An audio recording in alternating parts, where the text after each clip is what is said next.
খুবই গুরুতর অভিযোগ। নির্বাচনের ৩-৪ সপ্তাহ আগে আনুষ্ঠানিকভাবে জামাত দলগতভাবে প্রধান উপদেষ্টার সঙ্গে দেখা করে নালিশ করেছে ইসির বিরুদ্ধে। এখানে জামাতের নেতা, ছাত্র শিবিরের তিনি সাবেক নেতা, তিনি তাদের শ্রমিক কল্যাণ ফেডারেশন নেতা, তিনি একই অভিযোগ করছেন। বিএনপি তাহলে দায়িত্বশীল আচরণ না করে আসলে কি অর্জন করতে চায়?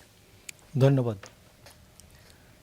আপনাকে মিশু আর আপনার দর্শক শ্রোতা অপর দুই বিজ্ঞ আলোচক। কতটা ত্যাগ করলে এটা দায়িত্বশীল আচরণ হয়?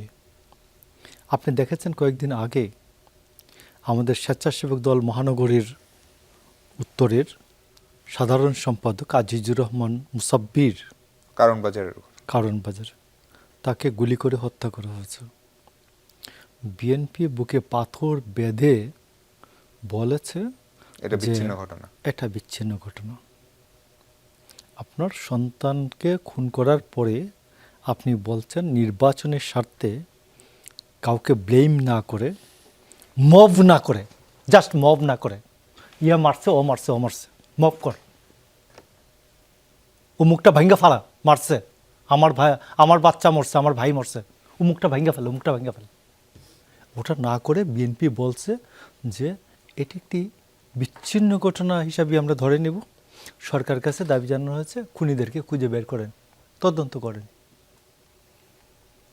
এর চেয়ে দায়িত্বশীল আচরণ আর কি হতে পারে?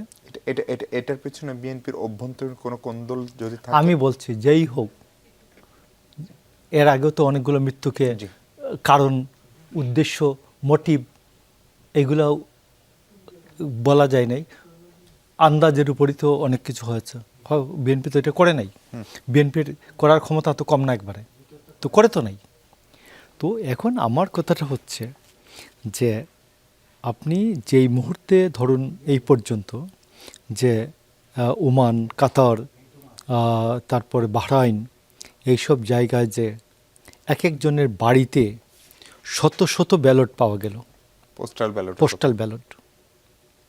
বিএনপি এখন পর্যন্ত এটা নিয়ে শুধুমাত্র একটু মৃদু নালিশ করা ছাড়া এখন পর্যন্ত কি কোনো সিরিয়াস কোনো ঝামেলা করেছে? করেনি। তো এইটা গেল একটা। আরেকটা হচ্ছে আমি আপনি বলছি যে আজকে শাহজালাল ইউনিভার্সিটির নির্বাচনের প্রশ্ন, ছাত্র সংসদের নির্বাচনের প্রশ্ন, সেখানে আপনি দেখবেন যে নির্বাচন কমিশন বলেছেন যে 12ই ফেব্রুয়ারি নির্বাচনের আগ পর্যন্ত কোনো সংস্থা, এমনকি হোল্ডিং কোম্পানির এজিএম পর্যন্ত বলা হয়েছে এগুলো স্থগিত, বন্ধ থাকবে, এখন স্থগিত থাকবে। জাতীয় নির্বাচনের পরে হবে।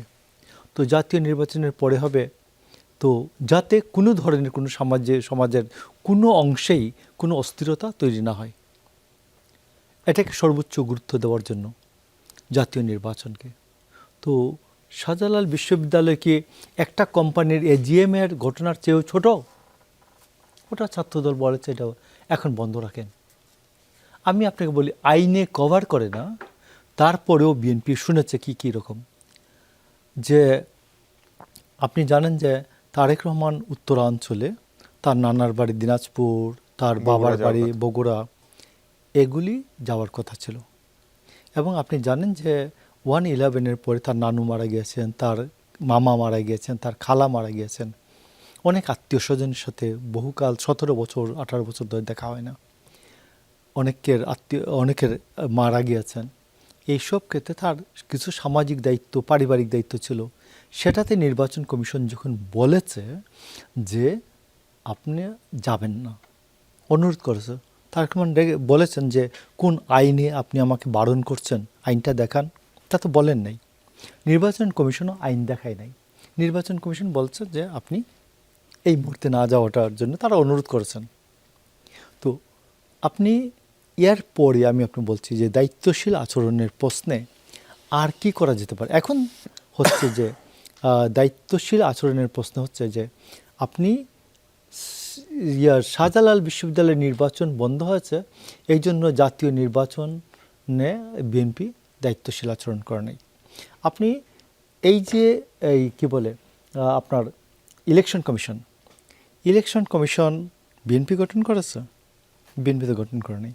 আমি আপনাকে বলি যে ডক্টর ইউনূসকে আমি বিএনপির, এইটা আমার নিজস্ব অভিমত, বিএনপির অভিমত না। ডক্টর ইউনূস যতগুলি এই প্রথমত ৭৮ জন সচিব ছিল, একজন সচিবকে চাকরি খেয়েছেন নাম দিয়ে, অভ্যুত্থানের বিরুদ্ধে ছিল, ইন্ডাস্ট্রি সচিব, আর বাকিরা সবাই নর্মাল রিটায়ারমেন্টে গিয়েছেন। এখনও ৪৪ জন আওয়ামী সচিব আছেন। আর যেগুলো একজন দুইজন, আমি এই যে এখন যে কথা বললাম একটু আগে, শামসুল আলম, তিনি ২২ বছর আগে দেশনেত্রী খালেদা জিয়ার এপিএস ছিলেন। তিনি 9 ব্যাচের সার্ভিং সিনিয়র মোস্ট অফিসার। তিনি ১ বছর, এই যে মে মাসের ১ তারিখে উনি রিটায়ারমেন্টে গেলেন, ওই আগস্ট ২৪শে আগস্ট থেকে ২৫শের মেয়ের রিটায়ারমেন্টে গেলেন। তাকে পোস্টিং দেওয়া হলো না, তাকে সিনিয়র সচিব প্রমোশন দেওয়া হচ্ছে, কিন্তু দেওয়া হয়নি, দেওয়া হয়নি না, কোনো পোস্টিং দেওয়া হলো না। ইভেন সমাজ কল্যাণ সচিব অথবা কোনো একটা সচিব, তাও দেওয়া হয়নি, তাকে ওএসডি করে রাখা হয়েছে। তো আমি তো বলি যে একেবারে ডক্টর ইউনূস বিএনপির তারেক রহমানের সাথে বলবেন যে তারেক রহমানকে কেন দেওয়া হলো, নিরাপত্তা দেওয়া হলো, আর কোনো ইস্যু ছাড়া, এই ইস্যুটা হচ্ছে নিরাপত্তার ইস্যুটা হচ্ছে যার যতটুকু নিরাপত্তা দরকার তাকে ততটুকু দিবে, রাষ্ট্র প্রোভাইড করবে। তো আর বাকি প্রশাসনের কোনো ক্ষেত্রে ডক্টর ইউনূস বিএনপির কথা শুনেছেন, আমার কাছে এইরকম নজির